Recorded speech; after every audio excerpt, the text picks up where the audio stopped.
Welcome to the E-Commerce Growth Show, brought to you by Segmentify.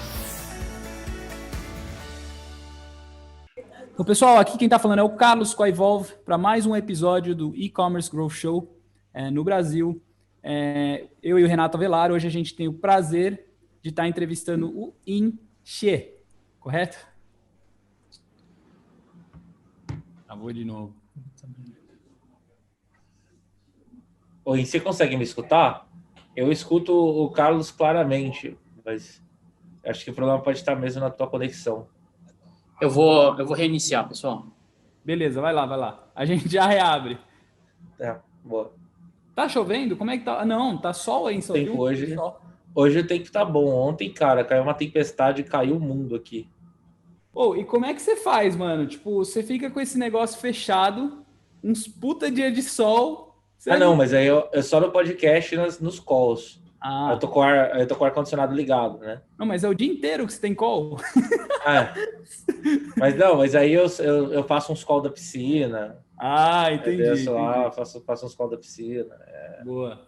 O lado legal de hotel é isso aí. Legal. Eu lembro que você falou que você estava morando em hotel. Divertido. E já tá tudo mobiliado, já veio... óbvio, né?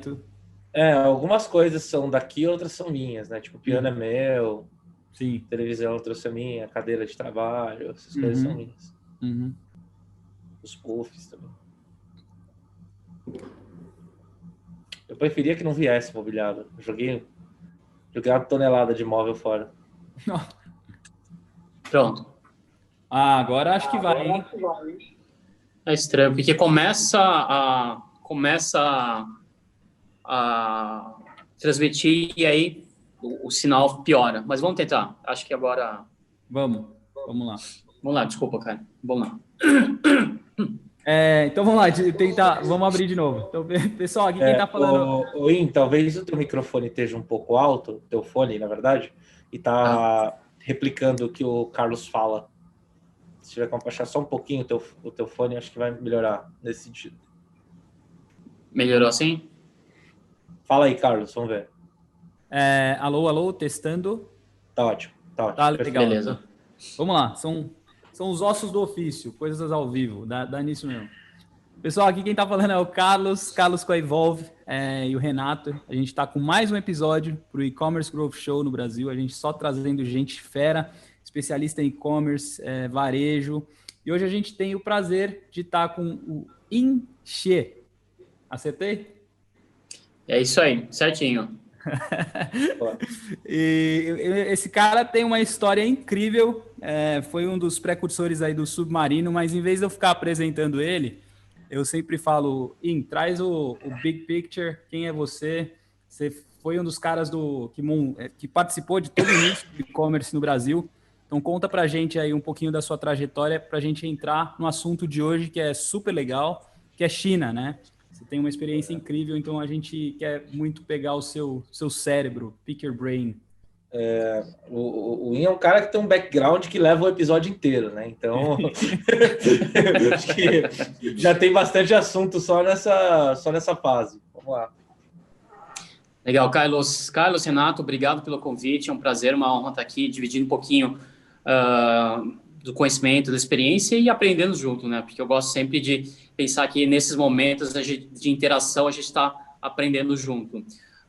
Então, minha experiência basicamente no mercado de tecnologia, internet e principalmente e-commerce aqui no Brasil. Começando no Brasil, sou descendente chinês, nasci aqui no Brasil, minha família veio na década de 60 da China para cá. Sou formado em administração e minha família, há muitas gerações já, eu brinco, não tenho certeza absoluta, mas eu tenho quase certeza disso, há muitas gerações são comerciantes, vieram com, a gente tem esse sangue, então quando eu comecei a fuçar mais quando estava na faculdade, ou na verdade até antes, o que eu ia fazer na vida, apareceu a internet e quando eu entendi o que era e-commerce, falei, poxa, isso daqui acho que tem muito a ver com a minha veia, com o meu DNA, de ligar tecnologia com comércio eletrônico, com comércio, na verdade, né? E gerou comércio eletrônico. E, no final das contas, abriu as portas para mim para um mundo que é incrível e que cada vez mais está presente no nosso dia a dia. Então, comecei minha carreira efetivamente no startup do Submarino, fiz parte da equipe que montou, né? Entrei um pouco antes no projeto, depois eu trabalhei como executivo, sempre digo, eu tive fases negras também, né? Como executivo, a gente sempre precisa dessa experiência. Como consultor, e essa fase atual que a gente está vivendo de empreendedorismo, em 2010, eu comecei montando, sendo cofundador de um e-commerce chamado baby.com.br, junto com 3 cofundadores americanos. Eles estavam vindo montar um negócio aqui no Brasil, e eu fui o chinês que foi o brasileiro a entrar para montar um negócio, né? Eles não conheciam nada no Brasil, precisavam de alguém que soubesse e tivesse experiência no mercado. Eu acabei entrando para ser o 4º cofundador para botar a empresa de pé. Então, e essa fase que a gente está vivendo, né? Muito das grandes empresas, dos unicórnios, começou nessa fase, 2010, 2013, 2014, do que a gente está vivendo. Depois eu tive também uma outra empresa chamada Forvets, que é o e-commerce B2B.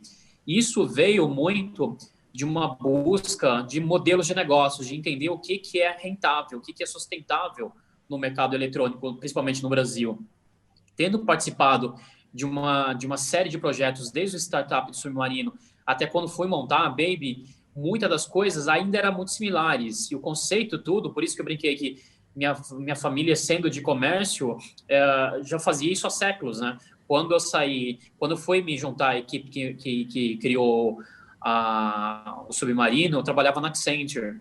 E aí eu falei para meus pais, olha, estou indo criar um negócio aqui que é super incrível. Eles falaram, mas é o que a gente faz, é o que seus avós, tataravós sempre fizeram. Eu falei, não, isso aqui é tecnologia, isso aqui é uma coisa super disruptiva. E no final das contas, ele replicava um modelo que sempre existiu, de comprar e vender, né? Comércio é isso. E aí, quando eu estava na Baby, comecei a questionar muito se fazia sentido, se era rentável esse negócio. Por isso que o próximo modelo que eu vou participar é um modelo B2B, que é um modelo para fornecimento de produtos para cadeia de distribuição, no caso, era de produto pet, então a gente fornecia para pet shops.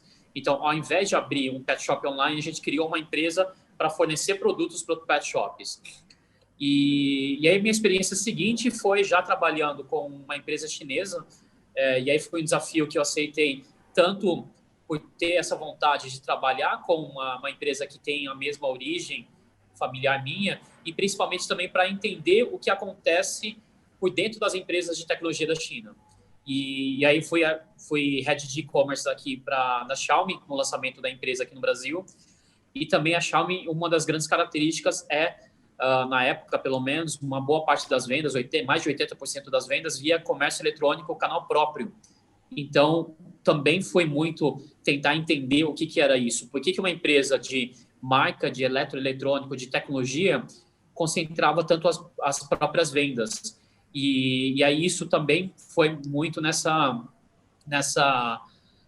desafio de encontrar os modelos. Fui também investidor anjo em várias empresas, também todas sempre de comércio eletrônico e sempre buscando novos modelos, sempre tentando entender. E, por fim, tem quase 4 anos já, criei a Chinovation, meio que como resultado disso tudo, entendendo que a China nos traz vários modelos de negócios, vários insights, e que pode ser bastante benéfico para o Brasil, para o nosso mercado, para os nossos empreendedores, enfim.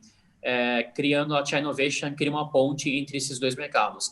Então, a Chinovation, de certa forma, é o resultado de tudo isso que eu vim fazendo desde a parte de comércio eletrônico e nos últimos anos, mais especificamente da China, e trazendo esse know-how e fazendo o desenvolvimento de negócio em conjunto, né? Muito, muito legal.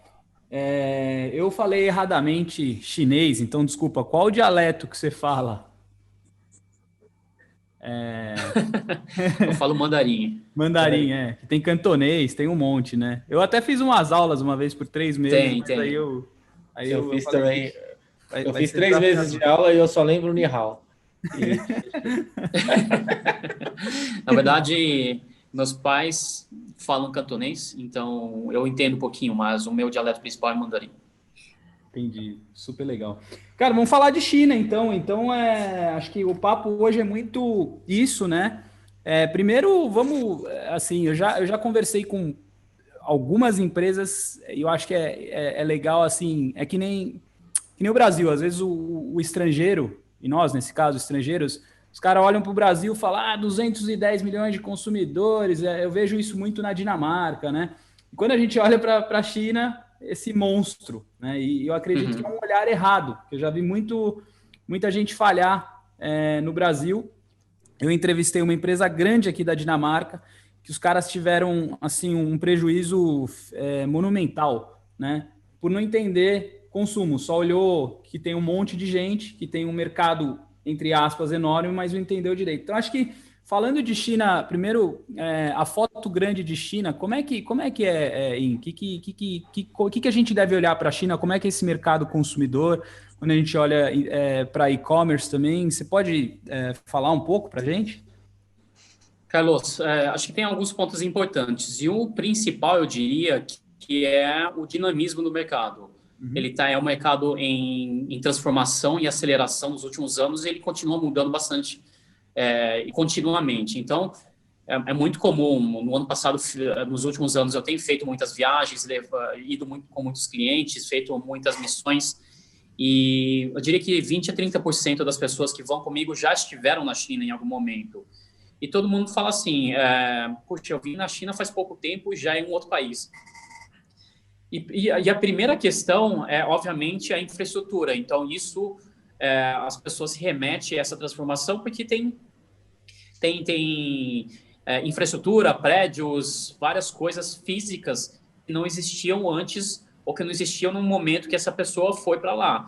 Mas é muito mais do que isso, muito mais do que a parte física. O que está transformando é a própria sociedade, né? Então, a gente está falando de um país com 1,4 bilhão de pessoas, 30 e tantas províncias, mais de 90% da mesma etnia, mais uma série de pequenas etnias espalhadas pelo país. E o que é importante, essas 30 e poucas províncias é um pouco do que você também já trouxe, com dialetos, com históricos diferentes. Então, é como um Brasil gigantesco, como os Estados Unidos gigantesco, com muitas características e perfis diferentes de público. E o que é importante essa questão dessa aceleração do enriquecimento do país e também da população tem transformado muito rápido o país. Então, a gente tem uma quantidade enorme de milionários, de bilionários, de jovens cada vez mais internacionalizados. Então, quando você pega gerações que não tem uma diferença etária tão grande, talvez assim, geração dos mais novos, dos adolescentes ou de quem está já no mercado de trabalho com os seus pais, já tem uma diferença enorme. Então, isso é um dos pontos que mais deve ser levado em consideração quando você pensa no mercado chinês. Outro ponto são as próprias cidades. Então, você tem 115 cidades com mais de 1 milhão de pessoas. 115 cidades.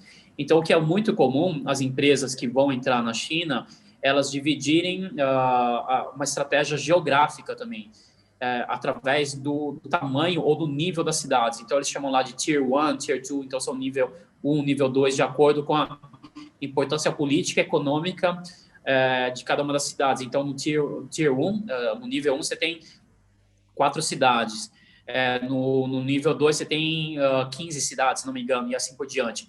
Então, cada vez mais, muitas empresas já não vão necessariamente, ou não começam, ou nem pensam nas grandes cidades, já vão nas médias cidades, ou já vão para o interior, já entram em outras regiões, dada a dimensão, dado o potencial do mercado.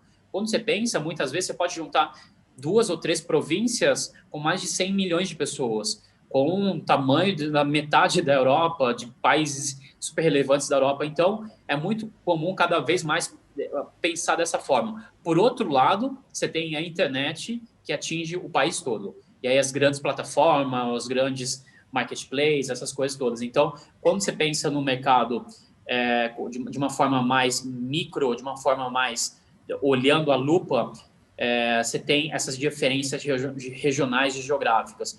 Mas, por outro lado, você tem grandes faixas de público, como os jovens, aí a gente está falando de millennials, enfim, o termo que a gente queira usar, mas só lembrando que o millennial chinês é diferente do millennial brasileiro e millennial americano, então apesar de ter ser da mesma geração, tem características diferentes. Mas, enfim, o que eu quero dizer é que você tem grupos que são nacionais também, então você tem sempre essas estratégias. E aí, quando você pensa em China, é basicamente isso. Esse país gigantesco, com a maior população do mundo, em vários aspectos e há vários anos, que vinha crescendo maior velocidade, e agora, com toda a questão da pandemia e essa recuperação, é o país que a gente pode dizer que saiu primeiro da pandemia ou vai se recuperar com mais velocidade frente comparado ao resto do mundo. Cara, legal. Renatão, vou continuar um pouquinho aqui. Você já vai, tá? Tranquilo, manda aí, manda abraço. Não, mas acho que só para a gente tirar essa coisa da cultura, quando eu falo da cultura, que eu acho que é um tema mega relevante e que as pessoas tendem a ignorar, desculpa a palavra, burramente, né? Que eu acho que é muito importante. Então, por exemplo, quando você olha a estratégia de expansão internacional e quando você fala com o empresariado brasileiro, o que você vê quais são os erros mais crassos que as pessoas cometem? É isso, de não olhar gerações? Você falou de geração, tier, você falou da geração mais jovem ainda que você tem, ou seja, olhar mais com a lupa, né? O que você vê culturalmente, onde que as empresas elas tendem a errar, né? Numa hora de fazer uma expansão? Se você puder pontuar isso, acho que a ideia é a gente... Legal. Eu acho assim, quando você... Estou entendendo que você está falando do Brasil expandindo para a China, especificamente. A gente sim, vamos falar do Brasil, que é onde você... Eu sei que você tem experiência internacional, mas muito para o empresariado brasileiro. Legal. Aí, o que você vê? Eu acho que assim, não entender... Você pegou no ponto principal, não entender a cultura do lugar, não entender que existem muitas diferenças. O nosso mercado é grande e muitas vezes autossuficiente, então a gente tende a achar que os mercados são relativamente parecidos, apesar de ter idiomas diferentes, enfim.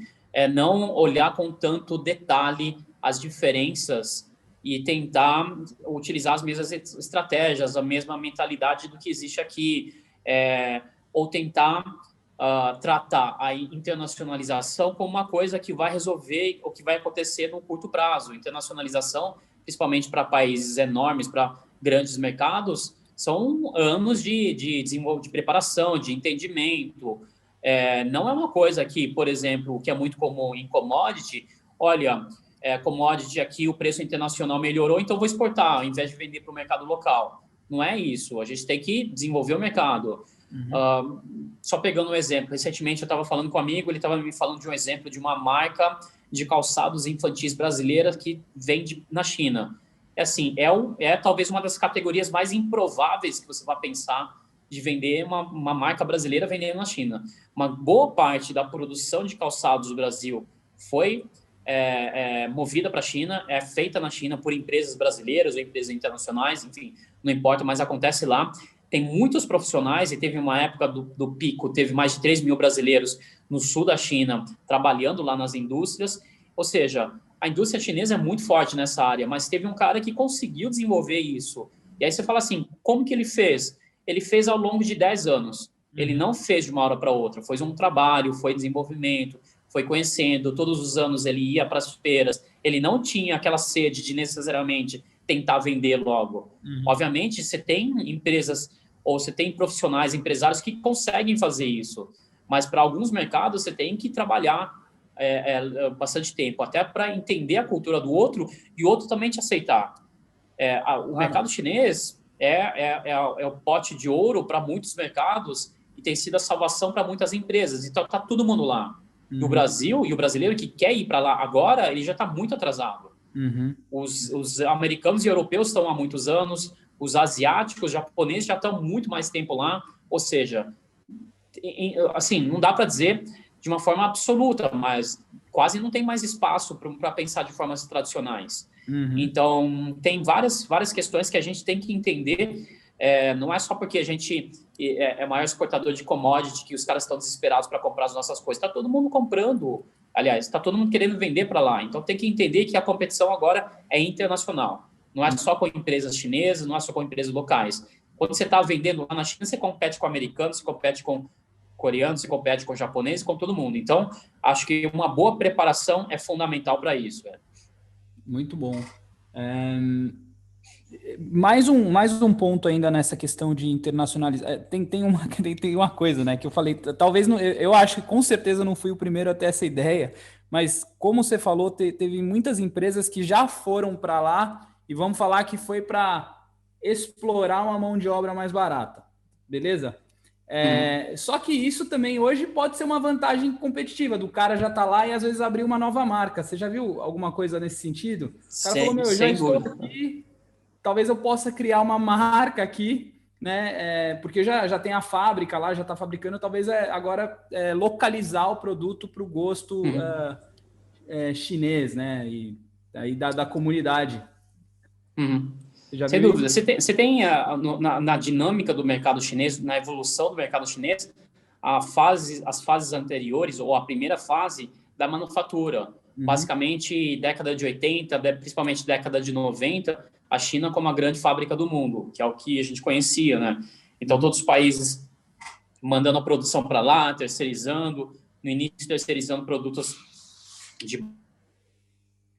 e, no final das contas, qualquer grande empresa com um componente, seja com um componente de marca ou de alta tecnologia, produzindo lá. E aí você tem toda essa virada, enriquecimento da população chinesa, principalmente o aumento, o crescimento da classe média, e aí você pode posicionar uma classe média chinesa com poder aquisitivo similar à classe média brasileira, por exemplo, de mais de 300, 400 milhões de pessoas.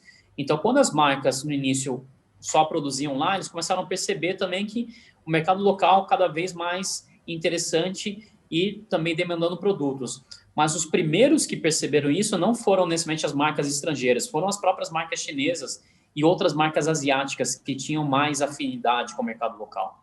Então, as ocidentais, de uma forma geral, demoraram um pouco para conseguir pegar essa tendência, mas as que pegaram mais rapidamente foram as marcas internacionais, com mais projeção global. Então, marcas de consumos ou marcas de luxo pegaram essa tendência, e depois o resto das outras marcas foram desenvolvendo. Então, certamente, isso tem esse aspecto. Então, a gente tem, nessa evolução, nesse amadurecimento, primeiro as marcas locais começaram a desenvolver mais produtos de mais qualidade para os chineses também, eles enriquecendo e querendo comprar produtos, marcas da Ásia como um todo também vendendo para lá, porque os consumidores chineses, no final das contas, tinham mais afinidade com a marca japonesa e coreana e taiwanesa, enfim, do que com marcas ocidentais, e no final das contas as ocidentais de projeção internacional também começaram a fazer. Então você tem esse amadurecimento e todo esse processo. Então, para muitas categorias, para muitos mercados, o mercado chinês é uma arma do mundo, já tendo ultrapassado os Estados Unidos, Japão há muito tempo. Cara, muito, muito, muito legal. Acho que muito rico isso aí. Obrigado, Win. Ô, Renatão, vai lá. Senão só eu vou falar. Fala um pouco. Tranquilo, vamos lá. Vou bombardear o Win de pergunta aqui, como eu sempre faço. Se tiver alguma que você não quiser responder, fica à vontade também, tá, cara? Não tem nada que não possamos falar, nem o tabu. Beleza. Acho que uma das coisas que eu vi que você se empenhou bastante, você até tinha um projeto que era China depois do Jack Ma, né? Acho que não dá para falar de China hoje sem falar do Alibaba, né? O cara no dia do solteiro fez o equivalente a 158 bilhões de vendas, né? 24 horas, dobro do e-commerce brasileiro. Um e-commerce fez, né, o dobro do faturamento do ano do e-commerce brasileiro em um dia, né? E aí a gente vê esses caras, né? Por exemplo, tem o grupo Alibaba, né? Que tem B2B, B2C, C2C. Eles também têm várias frentes, né? Tem serviço em nuvem, entretenimento, fintech, tem um monte de coisa que esses caras fazem, e eles se tornaram um gigante absoluto na China, né? E tem uns outros caras também, que acho que todo mundo deve falar, né? De Pinduoduo, o pessoal deve comentar, eu acho até que depois você podia falar um pouquinho dos diferenciais desses outros marketplaces, mas a primeira pergunta que eu queria saber é o seguinte, uns gigantes tão absolutos, né? É comum o pessoal montar B2C lá na China, lojas simples, ou eles vendem direto do marketplace e é só isso? Você acha que tem entrada lá ainda para você chegar com a tua lojinha, abrir na China e encarar o mercado. Porque o marketplace, com certeza, você não vai fazer isso sem ele, né? Mas ter essa loja faz sentido ainda lá? Cara, eu diria que depende muito da estratégia, mas dificilmente alguém faz isso por duas questões que você também, de certa forma, já abordou. O tamanho dessas empresas, dessas plataformas, eles são gigantescos e eles atraem basicamente todo o tráfego. Então, é muito caro para você conseguir desenvolver um negócio à parte. E, além disso, eles concentram muito da inteligência e dos dados dos consumidores. Então, por mais que, eventualmente, você decida atuar sozinho e você pode ser a maior empresa do mundo, eu sempre falo assim, olha, a maior empresa do mundo, lá na China, ela é associada a uma plataforma, porque ela tem menos informações do que um Alibaba, do que esses grandes caras têm. E o que você comentou é importante, assim, eles são B2B, B2C, tem conteúdo, tem entretenimento, tem tudo. E isso é tudo amarrado pelo login. Então, quando você loga cada uma dessas coisas, e principalmente os meios de pagamento, a empresa coleta a informação e sabe o seu comportamento de uso. Então, ela sabe que o Renato pediu delivery desse tipo de comida, comprou aquilo, foi lá e usou o meio de pagamento, assistiu esse conteúdo. Então, ele tem muito mais informação do que qualquer plataforma do mundo. Mesmo quando a gente compara com a Amazon tem uma baita profundidade, porque dentro da plataforma Amazon, e aí a gente fala de Amazon Prime, Amazon Video, o Prime daquele modelo de assinatura. Então, agora, como é muito barato, os americanos compram até papel higiênico desse negócio. Mas é tudo dentro da plataforma da Amazon. Quando você fala do Alibaba, inclusive fora da plataforma do Alibaba, eles sabem, porque ele tem meio de pagamento que é aceito, inclusive nos concorrentes. É como um cartão de crédito Visa, Mastercard. Então, tem essa característica. Isso significa o quê? Que o Alibaba tem muito mais informação. Então, mesmo os grandes, vamos citar especificamente o Walmart e Carrefour, os maiores varejistas do mundo, na China, eles atuam em conjunto com esses caras, porque eles têm mais informações. Na China, mais de 80% do mercado é marketplace, Renato. Então, sim, praticamente, quem está fora é porque tem também uma atuação grande no marketplace. Isso assim, a gente pode dizer que, sem dúvida nenhuma, isso. Esses 20% provavelmente são grandes ou são o quarto, o quinto, o sexto maior e-commerce da China. Então, ele não poderia estar no marketplace. Mas só para você sentir o drama, a Amazon na China está dentro do Alibaba, porque ela não tem uma atuação independente. Na verdade, a Amazon na China saiu das vendas do B2C. Isso é interessante também. Então, a situação deles na China é basicamente para ajudar a captar mais sellers, mais vendedores para os seus marketplaces internacionais. Marketplace nos Estados Unidos, na Europa, no Brasil, e assim por diante.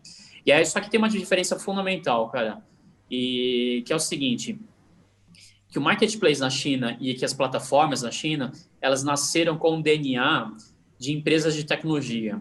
Então, ela tem mais abertura para modelos de negócios e relacionamento com o ecossistema de uma forma diferente do que a Amazon e do que os marketplaces no Brasil têm. Aqui no Brasil, tirando o Mercado Livre, que nasceu como marketplace já desde o início, todos os outros vieram com DNA de varejista. Isso significa o quê, cara? Significa que você tem um conflito de interesse com o seu seller, certo? Então, você vende uma marca de celular no seu 1P, que é a sua venda própria, o seu estoque próprio, e você ajuda essa marca de celular a vender através do 3P, que é a venda no marketplace. Então, você tem conflito de interesse, porque numa ponta você quer ter a melhor negociação do mundo para comprar aquele produto. Na outra, você quer ajudar o cara a vender. Então, essa é uma dificuldade que os marketplaces no Ocidente têm de uma forma geral, tanto de posicionamento, mindset, e um resultado, e uma das coisas que são mais impactantes, é a quantidade de informação que o marketplace está disposta a compartilhar com os vendedores. Porque o varejista, o DNA do varejista é esconder o máximo de informação possível e tentar barganhar com o fabricante.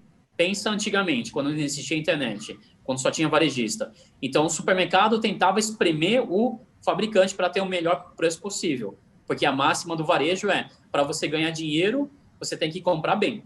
Porque na ponta, para vender o produto, todo mundo vende o mesmo preço. Exato. Certo? Então, você tem que vender bem, você tem que espremer o cara. Quando você está no marketplace, você tem que ajudar o cara a vender bem. Só que se você também compra dele, o que você faz, cara? Dá tilt na cabeça de todo mundo. Então, esse período de transição, por isso que é difícil. E na China, o que é muito comum é a disponibilidade de muita informação para os vendedores, e no Ocidente, de uma forma geral, tem muito pouco. Porque a gente ainda não tem a cultura de compartilhar informação aqui. Inho, eu vi uma live tua que você falou exatamente sobre esse papel dos ecossistemas que tem na China. E você falou sobre isso agora, mas eu ainda queria pegar um pouco mais disso. E eu lembro que você falou, porra, você compra uma mochila na Huawei, nem sei se eu estou falando certo, meu telefone inclusive é de lá, eu acho animal. E é isso, o cara, a partir do momento que você comprou uma mochila, você entrou no ecossistema, já era, o cara tem sua vida. Assim, ele quer que seu lifetime, ele quer que você compre uma casa da Huawei, esse é o primeiro ponto. E hoje, de uma certa forma, talvez mais tímida, a gente está vendo muita consolidação aí no varejo no Brasil, o Magazine Luiza comprando todo mundo, criando um ecossistema. Então, eu acho que é legal muito você falar desse papel do ecossistema, de quantos ecossistemas tem na China, né? E quantos marketplaces, talvez tenha um monte, mas quantos marketplaces, como são os ecossistemas, evoluir um pouco nisso, que eu acho que esse é um papo muito interessante, cara. Legal. Ecossistema, assim, não tem uma definição única que se usa no mercado, mas é basicamente pensar numa empresa ou num grupo de negócios que são complementares para atender o consumidor na necessidade dele daquela categoria. Então, quando a gente pensa em ecossistema, normalmente a gente pensa nos grandes, que são horizontais, que atendem tudo. Então, você tem o Alibaba, que nasceu do e-commerce e tem de tudo. A gente estava falando aqui, ele é principal acionista do maior site de vídeos da China, como se fosse o YouTube. Acionista do cara que é o Netflix chinês. Do principal meio de pagamento, da principal rede de cinemas da China, do principal clube de futebol da China, enfim, de uma série de coisas. E cada uma dessas coisas, antigamente, existia aqueles grandes conglomerados industriais que a empresa atuava em várias áreas, só que os negócios não se conversavam. Então, na Ásia existia muito isso. Então, talvez alguns lembrem, olha, a Samsung tem tanto celular, quanto TV, quanto carro. Tinha carro, a Samsung tinha carro. A Hyundai tem motor, tem avião, tem um monte de coisa. Mas as coisas não se conversavam. Eram marcas dentro do mesmo grupo. Só que quando a gente fala de ecossistema de tecnologia, são grupos que a empresa pode ser proprietária, pode ser acionista, pode ser uma relação estratégica, mas o que é principal é que eles são integrados pelo login e pela captação de comportamento de uso. Então, o que acontece? O Alibaba ele nasceu do e-commerce. Então, ele começou depois a entender, através do meio de pagamento, ele entendia que o Carlos, além de comprar essas coisas, também gostava de assistir determinado conteúdo, porque ele também tem o site de vídeo lá. Então, ao invés de assistir ação, ele assistia documentário. Então, são informações que a empresa vai adquirindo, vai consolidando e vai traçando o perfil do Carlos melhor do que o próprio Carlos se conhece, melhor do que qualquer um conhece o Carlos. Então, isso, você tem a estratégia empresarial, que é essa formação dos ecossistemas, e você tem o produto disso, que é o conhecimento dos usuários, o perfil dos usuários, tá? E aí, a materialização, a interface são super apps. Então, são os aplicativos onde se concentram todos os serviços. Então, você tem aplicativos lá que tem e-commerce, tem meio de pagamento, tem delivery, tem conteúdo, tem uma série de coisas, que é o que o Magazine Luiza está construindo agora. Na China, tem um outro grande ecossistema, que é o da Tencent, que é o do WeChat, que é o que a gente sempre fala assim, o WhatsApp gostaria que o chat, o Facebook gostaria que o WhatsApp fosse o WeChat, porque ele não é só um comunicador, ele faz tudo. Então, o chinês, se ele não quiser, ele não precisa baixar nenhum outro aplicativo na vida dele, além do WeChat, inclusive para serviços públicos, para conteúdo, para games, para meio de pagamento, para absolutamente tudo na vida dele. Porque o WeChat, ele é quase que, além de ter tudo, ele virou uma App Store instantânea também. Então, ele consegue completar tudo. Você ia perguntar alguma coisa, Carlos? Eu ia fazer um adendo que eu acho que aí tem uma questão, e eu não vou entrar no mérito de valores, porque eu acho mega interessante, do governo, né? Porque vamos lá no WhatsApp, como você falou, a partir do momento que falaram, agora você pode fazer pagamento via WhatsApp, o pessoal no Brasil, meu Deus! E na China tem um governo diferente, vamos falar, né? Mas que dá suporte para esse negócio. Então a gente tem um monte de questões aí com dados e tal, mas as coisas avançam. No Brasil, pelo menos, o que eu vejo é que tem, cara, uma parada retrógrada. A LGPD está chegando agora, né? Mas, para a questão do pagamento no WhatsApp, já teve um rebuliço, né? E o negócio foi para frente? Acho que não foi, né? Eles tentaram... Não vai... No ano que vem, nesse próximo ano, eles devem entrar. Era para ter sido esse ano, né? Sim. E aí, tudo bem que as coisas têm que ser trabalhadas, mas na China a gente tem um governo também que, cara, acho que tem uma burocracia, o governo acho que tem que ser sócio seu, pelo menos é o que a gente escuta falar, mas as coisas acontecem muito também, né? O que a gente costuma falar, e na verdade isso era verdade talvez até uns 2 meses atrás, o governo chinês sempre tem a postura, primeiro ele constrói a infraestrutura, investe muito, então o e-commerce na China, uma das razões pelas quais ele funciona, porque a infraestrutura física de logística é espetacular. Então você tem as estradas, você tem a malha ferroviária, trem-bala, é incrível. Assim, é melhor, muito melhor do que... provavelmente é melhor do mundo, acho que a gente pode dizer, principalmente porque não é de um país pequeno, é um país gigantesco. E por isso que o delivery funciona tão rápido num custo tão baixo. É muito comum e as pessoas todos os dias pedir delivery. O cara não pede comida mais, não cozinha mais, porque o delivery é muito acessível. Então, assim, você tem um governo que incentiva e que investe. Até então, nos últimos meses, principalmente de 2 meses para cá, 2, 3 meses para cá, tem sido mais rigoroso. Acho que a questão toda, que guarda um pouco de semelhança com o que acontece nos Estados Unidos da questão da competitividade, dos formações de cartéis, essas histórias todas. Então, eles estão começando a ser mais rigorosos. A divisão de fintech do grupo Alibaba ia fazer um maior IPO da história, acabou sendo travado e vai ser postergado. E um dos pontos era muito a regulamentação disso. Então, tipicamente, o governo chinês era a regulamentação pós. Então, deixava o mercado fazer, deixava as coisas acontecerem para ver qual que era a direção. Porque o mercado não sabe para onde que vai. As coisas vão se adequando com a necessidade e com o desenvolvimento. Então, o governo fala assim, olha, não posso regulamentar uma coisa que eu não sei se vai ser assim ou assim assado. Deixa as coisas acontecerem e aí depois a gente regulamenta. Só que agora, e acho que, na verdade, acabou chegando o momento de que eles perceberam que algumas startups e aí umas empresas de tecnologia ficaram tão grandes que podem apresentar algum risco sistêmico, principalmente no mercado financeiro. Mas sempre teve uma postura mais reativa do que proativa, no sentido de dar liberdade. Então, deixa acontecer.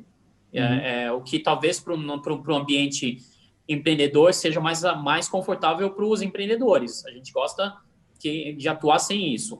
Por outro lado, dependendo do que é feito, pode não necessariamente ser o mais adequado para os consumidores, para os usuários, principalmente para usuários de baixo conhecimento, de baixa renda. O cara não tem acesso, o cara vê uma publicidade, uma empresa vem com uma mega oferta e o cara aceita, e muitas vezes não é porque não é lícito, enfim. Então, essa é uma questão que está sendo balanceada agora.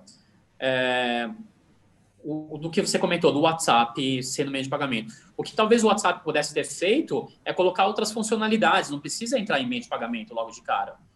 Assim, você pode ter N coisas, todas as coisas, inclusive menos meio de pagamento, porque você quer conseguir também mais tração com o usuário, mais stickiness, mais fidelidade, que o cara use use o WhatsApp para outras coisas além de se comunicar. Então, poderia ter feito isso, mas eles quiseram ir logo no meio de pagamento, então acabou indo que é mais complexo, né? Porque, principalmente, a gente está passando por esse momento da regulamentação do Pix, do Open Banking, todas essas coisas. Então, eu diria que o governo chinês, historicamente, para os negócios, é mais aberto, mais investidor, tanto em construir infraestrutura, quanto também, e é um ponto que eu não falei antes, ajudar a investir na própria inovação.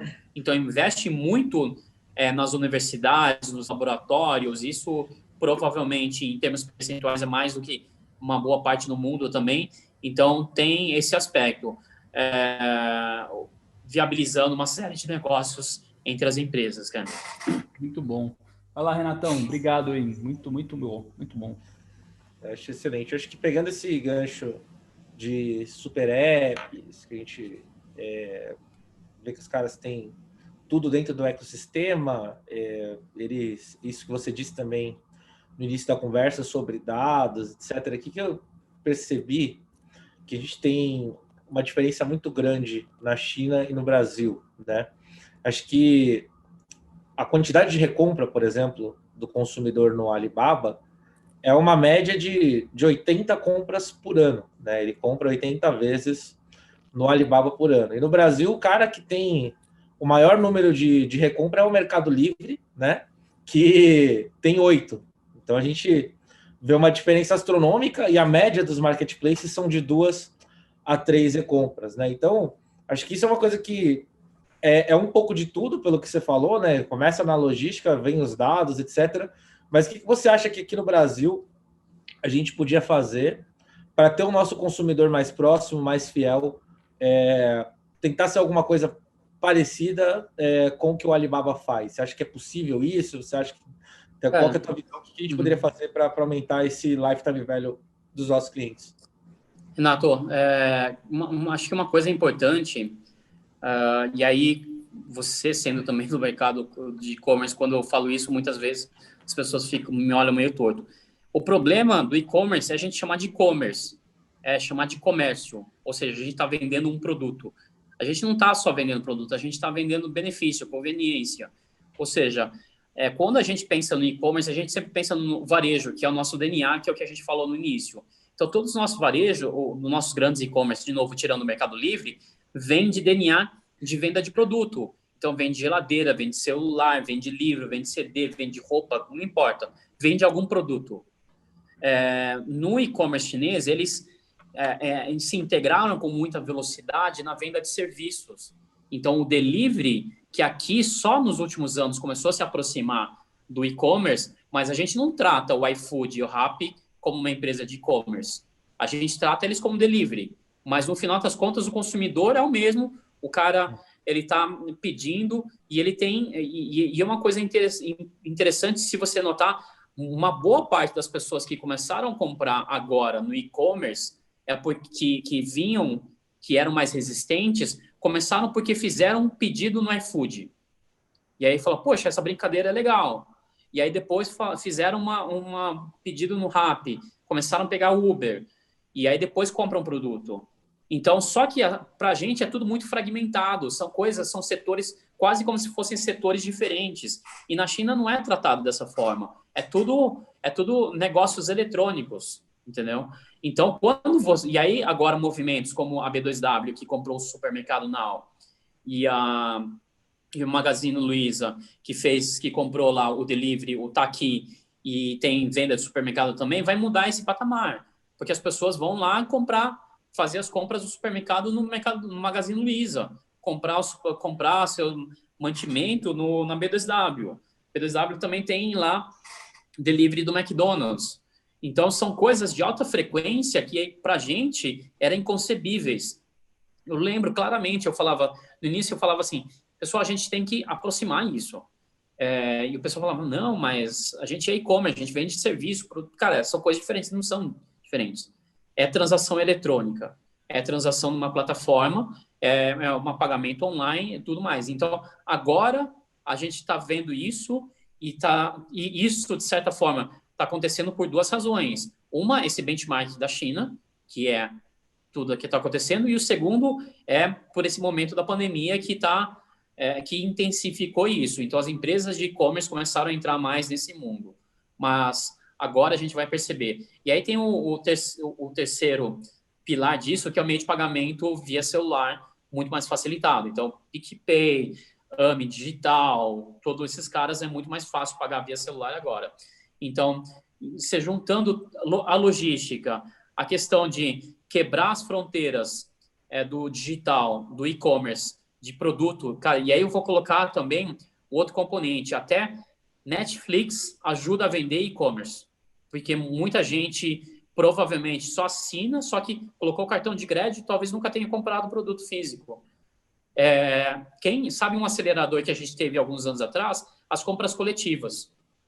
Todo mundo assim, cai de pau em cima desse negócio, mas foi um dos aceleradores, porque colocou para dentro um monte de restaurante sushi, um monte de salão de depilação, um monte de curso de inglês da esquina, caras pequenininhos que nunca venderiam na internet, e por outro lado, pessoas que não comprariam no grande e-commerce uma geladeira, mas compram um sushi lá, porque é da esquina e ele conhece aquele cara. Então, todos esses fatores estão juntando para se transformar no nosso e-commerce. O que a gente sempre teve, o nosso patamar de penetração do comércio eletrônico no varejo, sempre girou em torno de 3% a 5%. Você acompanha isso bem. Na China, esse número gira há alguns anos em torno de 20% a 25%. Não é que o mercado chinês só é grande por causa da população. É grande também porque ela tem uma penetração maior do que no varejo do que a gente tem. Então, se a gente não mudar, assim, vamos supor que o nosso varejo não crescesse 1 centavo, mas a penetração do e-commerce aumentasse, a gente ia aumentar o tamanho do mercado de e-commerce N vezes, cara. Sim. N vezes. Nada muda, PIB não muda. Infelizmente, com a pandemia, tudo diminuiu. Mas se esse ano não tivesse acontecido nada disso, e se a gente estivesse falando essas coisas que eu comentei, aliás, que a gente está fazendo, só isso já aumentaria o nosso mercado de comércio eletrônico num outro patamar, cara. In, você falou de pandemia, e aí eu estava com um estudo da McKinsey aqui aberto, até que eles falam sobre agora o que tem acontecido na China pós-pandemia. Esse ano aí para você, como para todos nós, eu acho que foi bem atípico, mas o que você pode comentar, que você deve ter estado em contato com o pessoal da China e Brasil? Como é que foi esse ano de pandemia aí na China? O que você pode falar a respeito disso?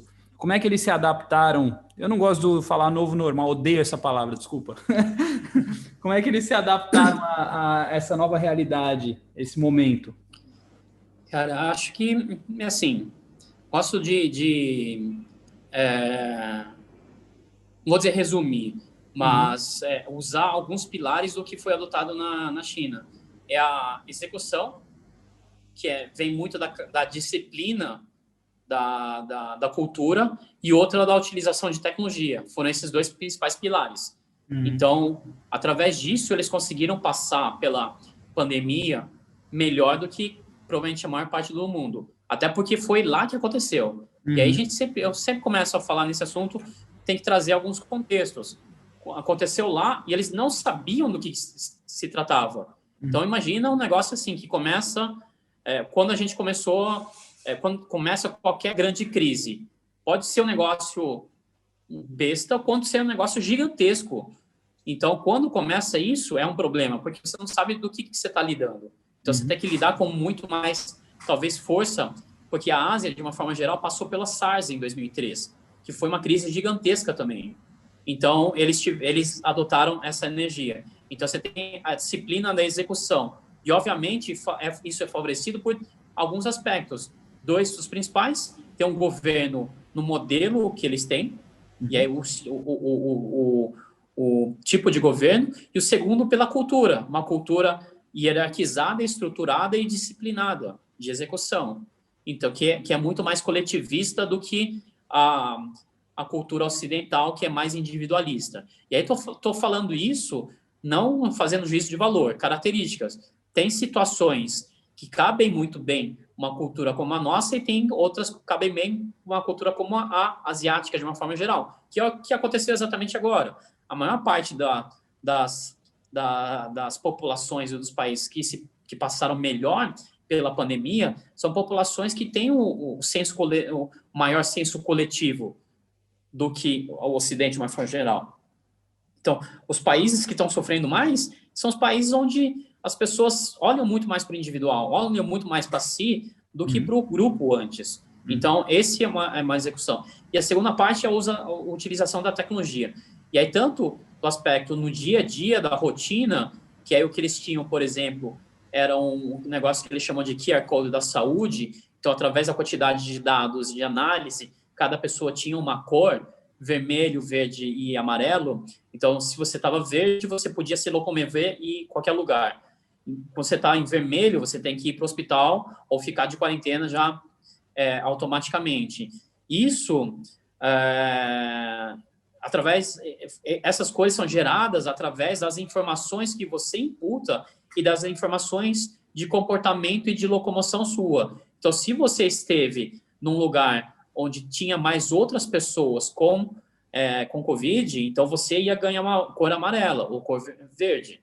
Caramba! Então, ao invés de que acontece no Ocidente, que não tem parâmetro, principalmente porque essa doença tem uma boa parte das pessoas são assintomáticas, então os únicos critérios são que se o cara é de um grupo de risco para você ficar em casa. Só que se você é um cara super jovem e foi exposto e você não é grupo de risco, você tem a luz vermelha, você fica em casa. Mas se você é de um grupo de risco, mas você não tem nenhuma dessas coisas, você pode se locomover.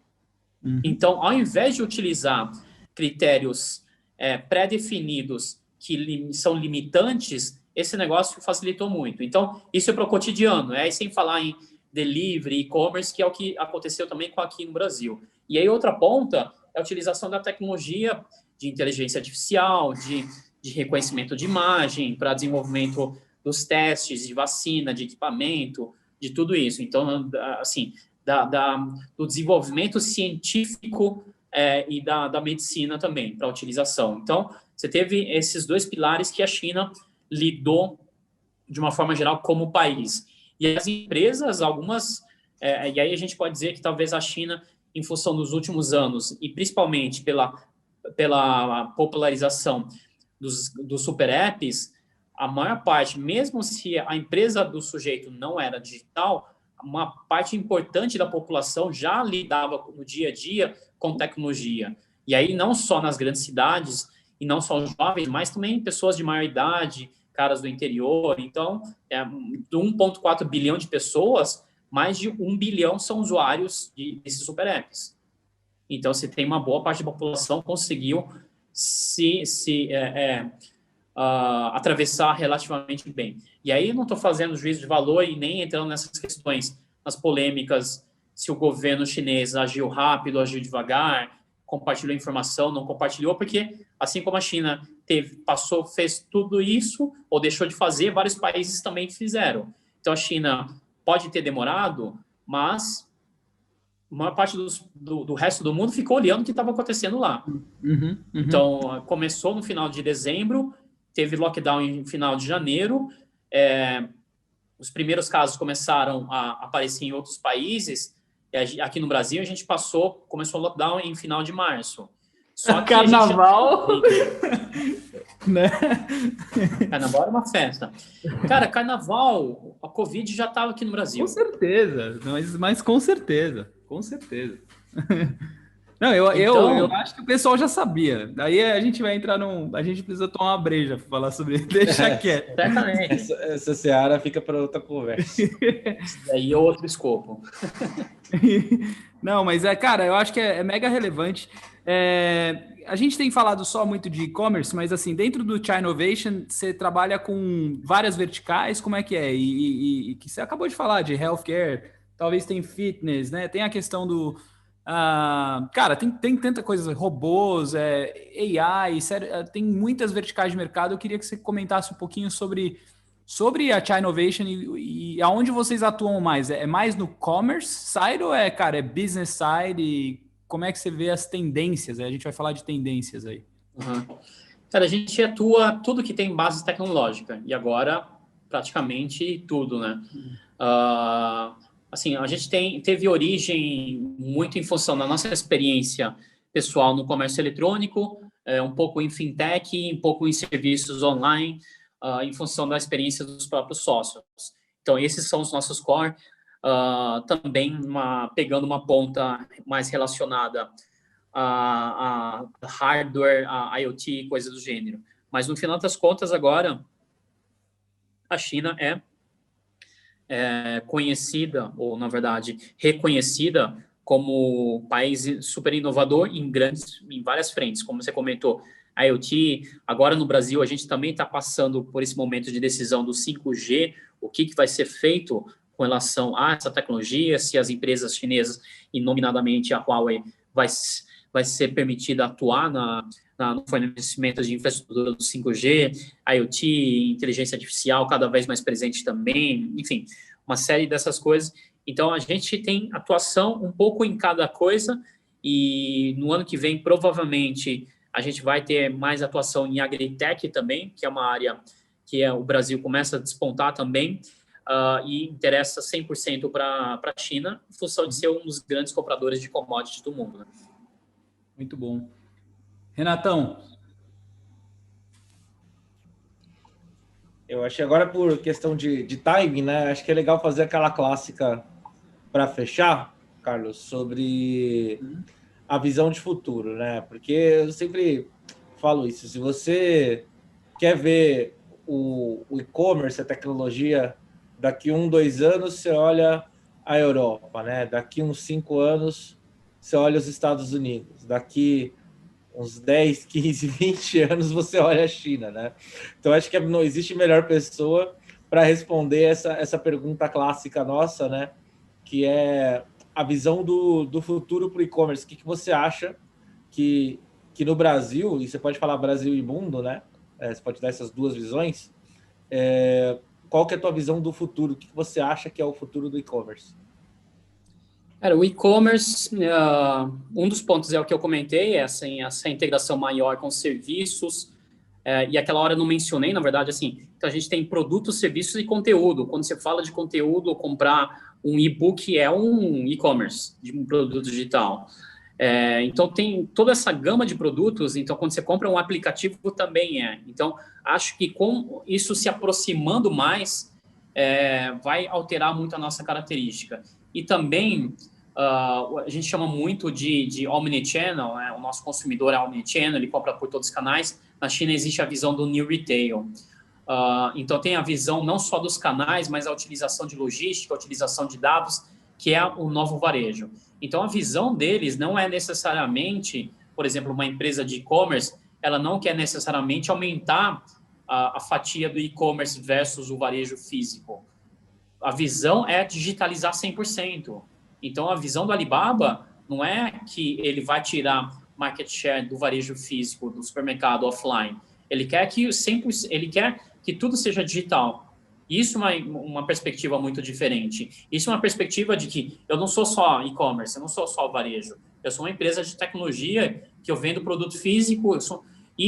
Aliás, eu sou uma plataforma. Acho que voltando a um ponto que o Carlos falou lá atrás, sobre o Magazine Luiza, o Magazine Luiza está se transformando nisso. O próprio Renato também falou. É uma plataforma de vendas, não só de produtos próprios, mas de terceiros. Ele vira um marketplace, pluga um delivery de comida, pluga delivery de conteúdo. Eles compraram, aliás, um portal de conteúdo de tecnologia. Obviamente, um dos principais aspectos é trazer tráfego de pessoas que querem comprar esses produtos, mas também, em algum momento, e por que não entregar conteúdo e vender conteúdo sobre tecnologia. Então, isso tudo, a minha percepção as coisas vão se confundindo, e não só sobre o aspecto de que aumenta o e-commerce ou dos canais, as coisas vão virar tudo digital, 100% digital. Digital não é só internet, digital pode ser offline também, mas ele vai ser digitalizado.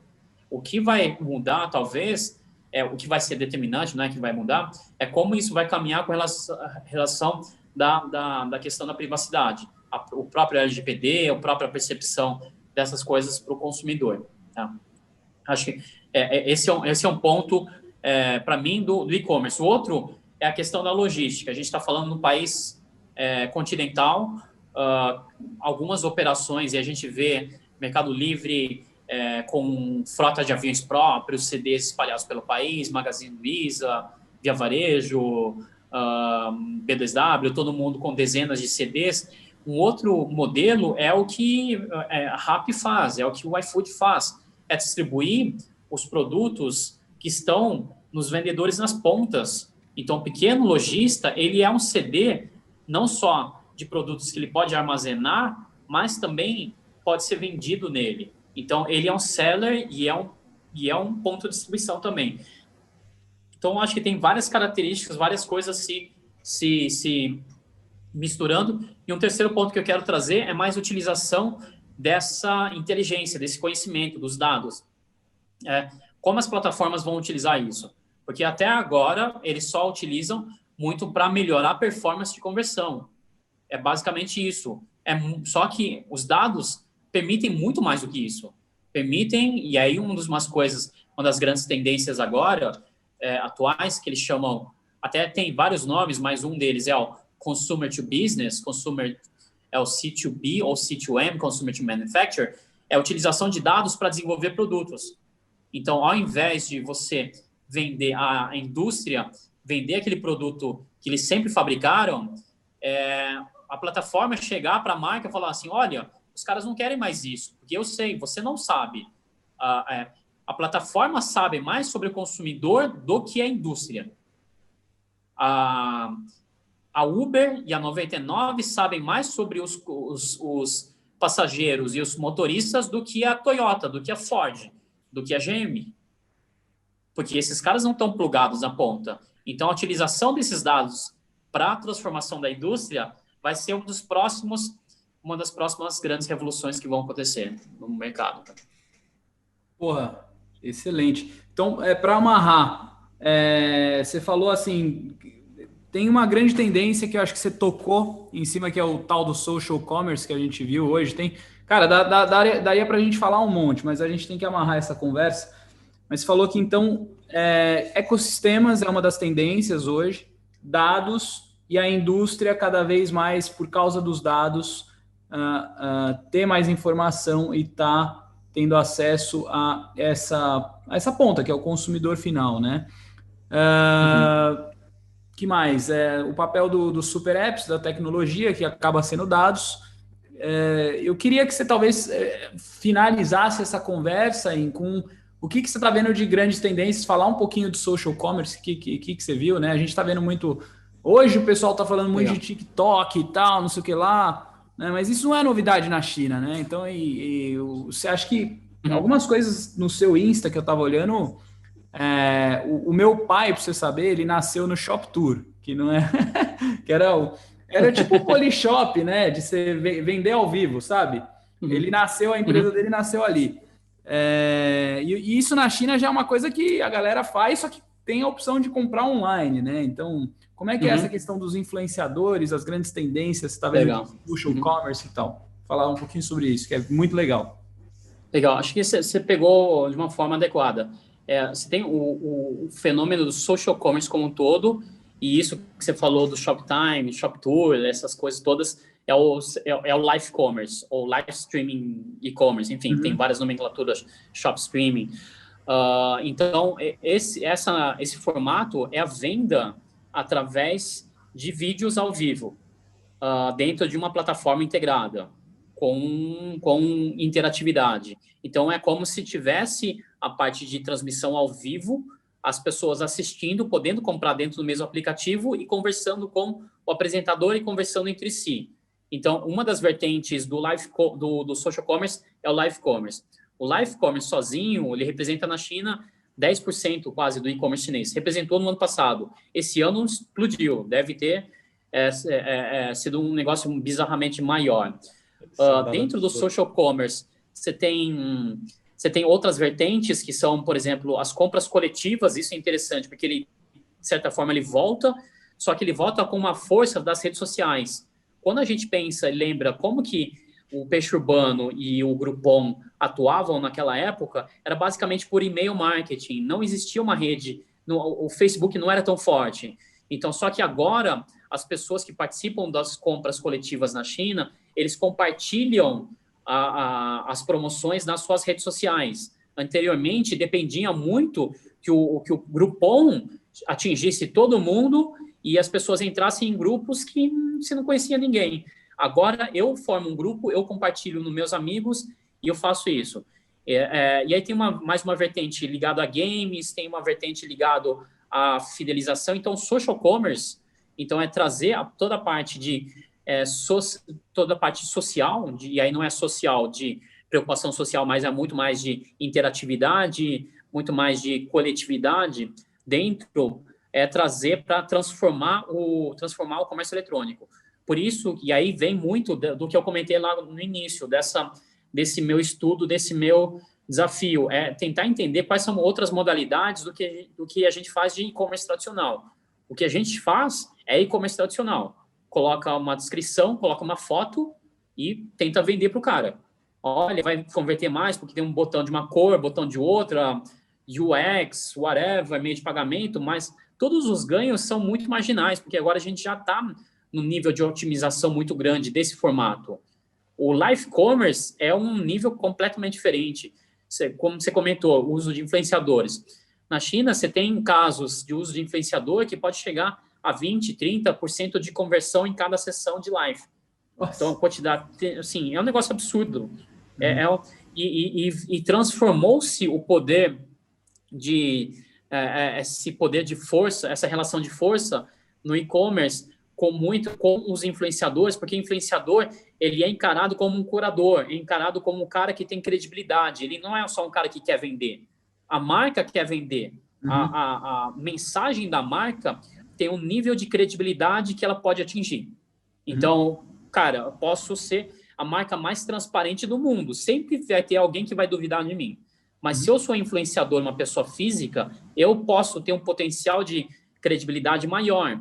E isso acontece na China. O cara está fazendo demonstração de um negócio ao vivo, de repente quebra as coisas e o cara fala assim, pô, infelizmente esse negócio não é tão bom. Imagina a marca falando isso. Não tem como. Concorda? Então a relação do público com o influenciador é mais forte do que com a marca. Você quer seguir uma voz autêntica, não uma voz corporativa. Sim. E por isso que, no final das contas, muitas marcas começam a criar avatar, começam a cria como a Magazine Luiza, cria a Lu. Só que a Lu é da marca. A Lu nunca vai falar mal da Magazine Luiza. Ou talvez vá, não sei. Esses caras são malucos, né? Mas assim, você tem um nível de credibilidade. Então, você começa a ter uma relação completamente diferente. E dentro de uma live, é uma coisa dinâmica, é uma coisa imprevisível. Outro dia eu estava fazendo uma live de conteúdo, não de vendas, mas a pessoa que eu estava entrevistando, ela caiu. Ela estava sentada numa cadeira e caiu. Foi uma coisa engraçada. Cara, acontece. E as pessoas acharam aquilo mais autêntico do que uma live super produzida. Sim, lógico. Então, cara, acho que a gente está vivendo um momento muito interessante agora dessa expansão desses modelos de live commerce e de social commerce de uma forma geral. E também são outros pontos que podem ajudar a elevar o nível do nosso comércio eletrônico para outro patamar. Meu, incrível essa conversa aqui que a gente teve contigo. Eu até liberei o acesso no YouTube, porque tinha uma galera que estava me pedindo. Tem uma pergunta aqui, na verdade tem duas, mas aí você consegue matar em 1 minuto cada uma? Eu vou fazer um esforço para não falar demais. Uma é da Olga, tem o mesmo sobrenome que o Renato, acho que é parente. Ela pergunta, na sua opinião, o que o e-commerce brasileiro tem a aprender com o e-commerce chinês? Da minha opinião, você já respondeu isso aí, né? Fala, Renato. Renato liberou a câmera. Acho que eu minha irmã. É minha irmã. É sua irmã. Beleza. Legal. Eu acho que são esses pontos. Eu diria, se for para falar só uma coisa, Carlos, eu diria que é para o e-commerce pensar menos como varejo e mais como tecnologia. Boa. Porque isso vai liberar de muitos mindsets e muitas restrições e muitas amarras que a gente tem como um modelo que nasce no varejo. Então, liberando isso, uma empresa que faz isso pode fazer social commerce, pode fazer live commerce, pode fazer whatever commerce, tudo que for, pode vender serviço, conteúdo, porque ela vai ter menos amarra. Então, eu diria que, se for só para falar uma coisa, tentar ser menos varejo e mais tecnologia, ou mais outro setor, menos varejo. E a outra pergunta é do meu amigaço Eric Nice. Ele está perguntando do OmniPayment e quem que vai dominar esse mercado, na sua opinião.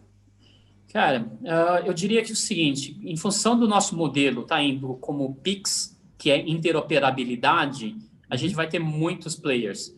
Na China, o que acontece? Eles têm 2 dominantes, é um duopólio do Alibaba com o Alipay, do WeChat com o WeChat Pay, da Tencent com o WeChat Pay, e é um duopólio de mais de 80% do mercado. Eles são 2 modelos, aliás, 2 empresas que é como se fossem bandeiras. Então, como se fosse a Visa e a Mastercard, ou a Amex, enfim. Que as maquininhas se conversam. Aqui no Brasil, a gente teve, não sei se vocês lembram, mas antigamente só podia passar Visa numa maquininha, só podia passar Mastercard numa outra maquininha. É o que eles têm lá na China. Agora, com o modelo de interoperabilidade, onde o Pix, você pode ter uma conta em um lugar e passar em outra, vai ser muito mais aberto. O nosso mercado vai ser mais aberto. Então, a gente não vai ter domínio como eles têm lá.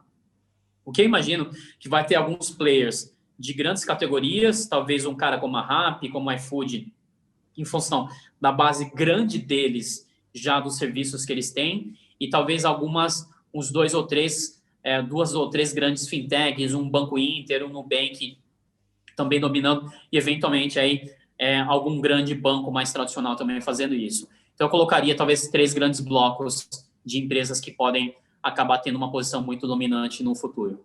Cara, incrível. Você é incrível. Olha, pro pessoal, obrigado. Para o pessoal que quer te encontrar aí, contratar a China Innovation, como é que faz? Cara, redes sociais, super fácil. Não tem homônimos. Sempre falo assim, tem muito chinês, mas não tem outro encher. Então, o mais fácil é me procurar pelo LinkedIn. Beleza.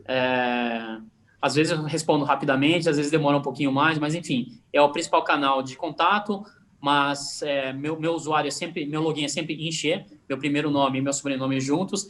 Então, todas as redes sociais, você comentou o TikTok, eu tô lá, o Twitter, o WeChat, todos esses que tem algum login, sou eu que tá lá. Então, se você me adicionar no WeChat e Encher, sou eu, então pode me procurar por qualquer rede social. Cara, demais. Obrigado por isso aqui, foi incrível. Depois eu te chamo no WhatsApp aí, a gente troca uma ideia, mas isso foi muito rica essa discussão. Acho que vai ajudar muita gente, vai trazer muita luz aí. Eu vou virar no ouvido dos meus sócios aqui, que a gente estava com a viagem marcada para a China, né, para ir conhecer e aprender sobre o mercado, e a gente dá uma postergada por causa do Covid, né? Mas agora que o lance da vacina está se tornando realidade, etc., eu vou cutucar o pessoal para a gente ir para lá. Tem muito para aprender, só despertou mais vontade essa conversa aí. Muito obrigado por todo esse conhecimento que você compartilhou com a gente hoje. Foi muito rico. Imagina, obrigado. Obrigado a você. A gente combina, vamos todo mundo junto. O Carlos já está no meio do caminho, ele só faz uma perna. A gente tem que ir ainda... Para mim é 12, 15 horas, é isso? Eu não sei. Eu tenho que passar e ouvir falar. Ou Catar, acho que tem uma coisa assim. Não tem voo direto da Dinamarca? As pessoas que eu conversei, acho que o pessoal para em Dubai, Singapura. Então certo. É um ponto de encontro. Normalmente a gente faz um voo assim mesmo. Me avisa quando você estiver pensando em ir para lá, que a gente dá um jeito. Perfeito. Então a gente combina lá. Nos encontramos todos lá.